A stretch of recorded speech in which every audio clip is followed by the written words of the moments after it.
नमस्कार मित्रांनो, मी active education YouTube channel मध्ये आपले स्वागत करत आहे। आपणासाठी एक महत्त्वपूर्ण आनंदाच्या बातमीचे स्पष्टीकरण करत आहे। तर चला, आपला जास्त वेळ न घेता मी स्पष्टीकरण करतो आहे। बातमी आहे आनंदाची बातमी। सर्व सरकारी कर्मचाऱ्यांसाठी अतिप्रधान वसुली संदर्भात जाणून घ्या सविस्तर माहिती। या संदर्भामध्ये आपण माहिती पाहणार आहोत। सर्वांना नमस्कार, पुन्हा एकदा आपले हार्दिक स्वागत। कर्मचाऱ्यांसाठी महत्त्वाचे अपडेट, महत्त्वपूर्ण अपडेट, आताच्या घडीची महत्त्वाची बातमी। सेवानिवृत्त झालेल्या आणि सेवानिवृत्तीच्या उंबरठ्यावर असलेल्या कर्मचाऱ्यांसाठी महत्त्वाच्या विषयावर आधारित व्हिडिओ आहेत। चला तर पाहूया संपूर्ण या संदर्भातील बातमीचे स्पष्टीकरण।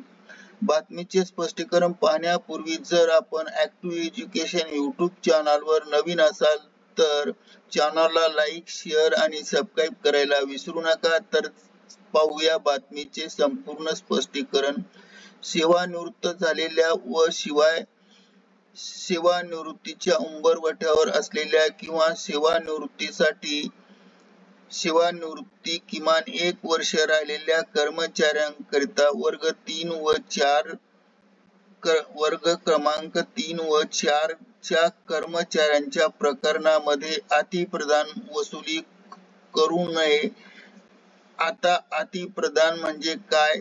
समजा एखादा भत्ता आहे किंवा एखादा वेतन आहे किंवा एखादी थकबाकी आहे, ती जास्त जर दिली असेल तर त्या संदर्भात अतिरिक्त रकमेची वसुली शासनातर्फे सेवानिवृत्त झाल्यानंतर करण्यात येऊ नये। पण अतिप्रधान असे त्याला आपण म्हणतो। आता सरकारने महत्त्वपूर्ण निर्णय घेतला आहे की जे सेवानिवृत्त कर्मचारी आहेत किंवा जे सेवानिवृत्तीच्या उंबरठ्यावर आहेत, थोडक्यात 1 वर्ष सेवानिवृत्ती शिल्लक राहिलेले आहेत, अशा सर्व सेवानिवृत्त कर्मचाऱ्यांसाठी वर्ग 3 व वर्ग 4 कर्मचाऱ्यांच्या प्रकरणामध्ये अतिप्रदानाची वसुली करण्यात येऊ नये। अतिप्रदान झालेल्याच्या बाबत अशी सूचना देण्यात आली आहे आणि अशा संदर्भामध्ये शासनाने आदेशही सुद्धा जाहीर केले आहे। सविस्तर पाहूया या संदर्भातील संपूर्ण माहिती। सेवानिवृत्त झालेल्या व सेवानिवृत्तीच्या उंबरठ्यावर असलेल्या सेवानिवृत्तीस 1 वर्ष राहिलेल्या सर्व वर्ग 3 व वर्ग 4 कर्मचाऱ्यांच्या प्रकरणामध्ये अतिप्रदानाची वसुली खालील प्रकारे दिलेल्या अभिप्रायानुसार करण्यात येऊया। बघूया काय आहे अभिप्राय। क्रमांक अ, सेवानिवृत्ती वर्ग 3 व वर्ग 4 च्या कर्मचाऱ्यांना करण्यात आलेल्या अतिप्रदानाची वसुली करण्यात येऊ नये। 2. क्रमांक ब, निवृत्तीच्या उंबरठ्यावर असणाऱ्या वर्ग 3 व वर्ग 4 च्या कर्मचाऱ्यांकडून अतिप्रदानाची वसुली करण्यात येऊ नये। 4. क्रमांक क, 5 वर्षापेक्षा अधिक कालासाठी अतिप्रदान करण्यात आले असल्यास वसुली करण्यात येऊ नये। क्रमांक 5. क्रमांक ड, चुकीने लाभ देण्यात आले असल्यास चुकीची दुरुस्ती करता येईल। वर्ग 3 व वर्ग 4 मध्ये राज्य शासकीय कर्मचाऱ्यांसाठी चुकीचा लाभ देण्यात आला असल्यास चुकीची वसुली दुरुस्त करता येईल।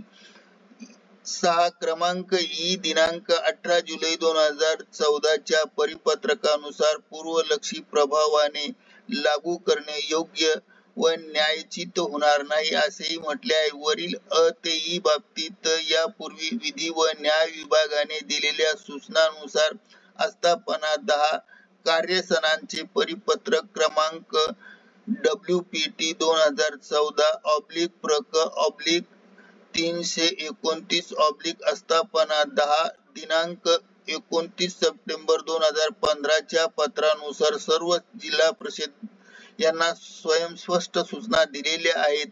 परत एकदा शासनाने या वर्षी सुद्धा 31 डिसेंबर 2024 रोजी या संदर्भाने पुन्हा सूचना अग्रेसित केलेल्या आहेत.